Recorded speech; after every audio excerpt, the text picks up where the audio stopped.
Alright, so Marvel's most recent movie, at the time of this recording anyway, is Doctor Strange, a movie that introduced audiences everywhere to the concept of magic in the Marvel Cinematic Universe. But what exactly is magic? How does it work, and how many different versions of it are there? We've seen a whole bunch of different types of people, including humans, Asgardians, even demonic type creatures, using a whole bunch of different types of magic, and that's not even mentioning all the magical objects that are floating around out there right now, including relics, books, amulets powered by Infinity Stones. Seriously, there's a ton of this stuff out there. Now, if you're confused about all this, then don't worry, I've got you covered. Let's take a look and find out what this is all about. Like I mentioned before, there's a few different types of magic in the MCU, but the general concept stays the same for all of them. Kevin Feige's mentioned in a bunch of interviews before that magic is just science that we don't understand yet, sticking by that one-off line from Thor in his first movie. Your ancestors called it magic, and you call it science. Well, I come from a place where they're one and the same thing. As explained in Doctor Strange, magic is energy coming from different dimensions that the user, or sorcerer, or whatever, is able to use to overwrite the laws of reality to suit their own needs. In other words, it's a form of quantum mechanics, in that they're manipulating the underlying particles of reality with energies from other dimensions and universes to shape our home reality into something new. As stated by Kevin Feige, are you watching the Cosmos series? That's magic. It's unbelievable. If someone knew how to tap into that stuff, what's the difference between that and magic? We got a clearer version of this statement in Agents of S.H.I.E.L.D. when the life model decoy Ada reads a book called The Darkhold in order to create technology needed to make an interdimensional gateway similar to those made by sorcerers wielding sling rings in Doctor Strange. A lot of sci-fi mumbo jumbo, I know, just bear with me here. So science and technology can replicate the magic we've seen thus far, but it's a little more crude compared to the polished stuff we've seen in Kamartaj and on Asgard. And that's where the similarities stop, because there's so many differences in the different types of magical powers, it's insane. Alright, first let's start with Earth. We know that sorcerers have existed on Earth for thousands of years, starting with the first Sorcerer Supreme, Agamotto. Now in the comics, Agamotto was part of the trio known as the Vishanti, a group heavily involved in the magic of the 616 universe. But in the MCU, all we know is that, like his comic book counterpart, he's the one who first taught humans how to harness energies from other dimensions and use it to do stuff like fashion weapons, open portals, and even warp reality. He's also the one who created the mystical sanctums, as well as the one who found the Time Stone, fashioning it into his own relic, the tricked out medallion Doctor Strange later uses, known as the Eye of Agamotto. The eye itself is especially interesting, being a mix of magic and ancient singularities. It was eventually studied by a sorcerer known as Cagliostro, who discovered how to activate and properly use the eye and wrote down his findings in his personal book of magic, the Book of Cagliostro. Now, even though that's all we've seen of him so far in the movies, in the comics, Cagliostro was also someone who gave himself immortality through the use of the Darkhold. As you might remember from Agents of S.H.I.E.L.D., the Darkhold is a book of dark and evil magic. Fun fact, the Darkhold was originally presented in the comics as being written down in a series of scrolls, many of which wound up in Marvel's Conan and Red Sonja comics. The more you know. Anyways, Coulson even once described it as a book of sins, a book of spells with infinite knowledge. True, it may help you pretty much do whatever you want, but being able to do whatever you want comes at a price. The spells and things you can do with the book come with a very corrupting influence. Every time someone in the show gets a hold of it, or even kind of looks at it, they become obsessed, to the point where they're either willing to attack friends. Billy, he was abducted an hour ago. Any possible motive? He has the Darkhold. May's the only one who would know I gave it to Billy, so I think we know where to point the finger. Radcliffe. He's been desperate to get his hands on that book. Or even kill other people for it.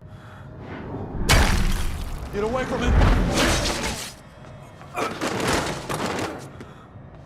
Not only that, but the Darkhold works like other spells seen in Doctor Strange, in that it siphons off energy from another dimension, except in this case, the dimension it's taking energy from is, for lack of a better word, evil. Yeah, actually, that's a pretty good description right there. It's possible that some of the Darkhold's text was copied over from the previously mentioned Book of Cagliostro, explaining the appearance of some of the darker spells in the book, including how to summon the extra-dimensional evil being known as Dormammu, and how to achieve immortality through channeling the timeless energies of the Dark Dimension, like how the Ancient One was able to stay young as long as she had been. And in the comics, the Darkhold was also able to create monsters, vampires, and werewolves, which could be the MCU's segue into the darker side of the Marvel Universe, like maybe reading it allows creatures from a dimension where wolf beings or bat people or something like that exist, and they can find human hosts on Earth. Now, humans also have one other trick other magic users haven't really shown off yet, and that's resurrecting the dead. As we've seen in Season 2 of Daredevil, Ninja Cult the Hand was able to bring back Nobu after he was burned alive in the first season, and they started a whole ritual to bring back Elektra in the Season 2 finale, but so far we really don't know anything about how it works. That having been said, we do know that, unlike the other magic we've seen from humanity thus far, this magic is more based in rituals, requiring the use of both both the blood of children and a special stone sarcophagus in order to activate the spell. The results are pretty decent in that the subject comes back to life with all their memories and previous skills and all that, but they also come back with all their previous scars and other body modifications, so there's that. I'm assuming this ritual channels energies from wherever spirits go in the MCU after they've left their original bodies in order to put the spirits back, but like I said, I'm not entirely sure. They haven't really gone into too much detail with this one. One last side note as far as human magic goes, we also got confirmation from Kevin Feige earlier that Scarlet Witch is actually magic, meaning that she's also channeling energies from other dimensions when she breaks robots or moves Captain America a little bit or something like that. Now in the comics, Scarlet Witch's powers are actually chaos magic, at one point mentioned to be the result of a demon messing with her genetics during her birth. Now this is the same demon who, as we saw before, also created the Darkhold. I'm hoping at some point we get to see the source dimension of her chaos magic, but I'm not entirely holding my breath on that one until after Infinity War comes out. If only we can see Doctor Strange offering to train Scarlet Witch. Moving on, let's take a look at the Asgardians. While Earth magic seems a little more fantastical, a little harder to explain, Asgardian magic looks and feels more technological, with a number of their powers coming from the machinery all throughout Asgard. Even with all this stuff looking extremely complicated and amazing, Earth-based scientists Jane Foster and Eric Selvig were able to figure out what types of scientific concepts were at play just by looking at how the Asgardians were able to travel between planets, or how they were able to scan Jane's body in Thor: The Dark World. That's a quantum field generator, isn't it? It's a soul forge. Does the soul forge transfer molecular energy from one place to another? Yes.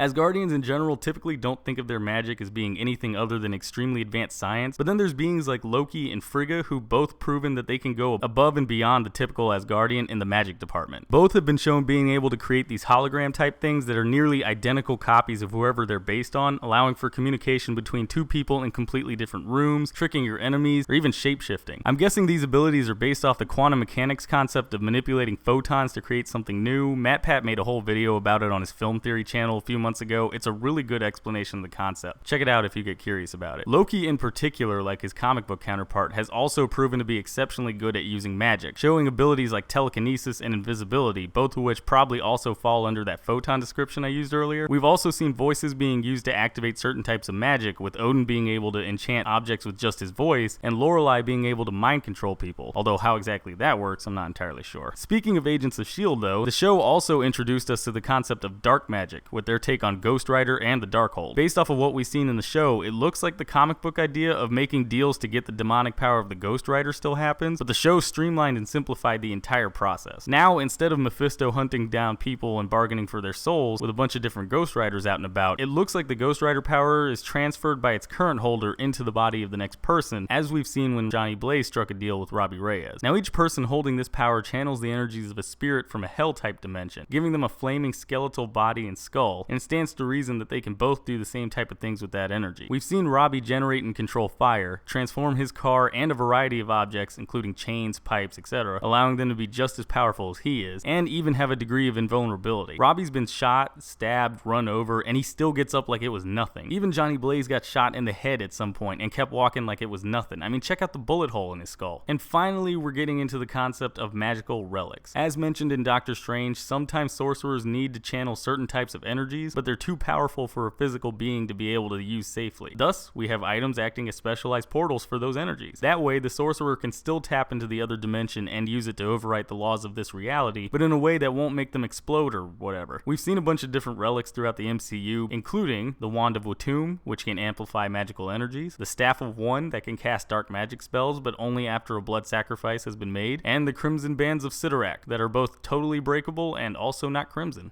Weird. And there you have it. That's my take on how magic works in the Marvel Cinematic Universe. If you've agreed with anything I've said in this video, anything at all, or if you have your own ideas on how any of this stuff works, then let me know in the comments below. Otherwise, I will see you guys next time.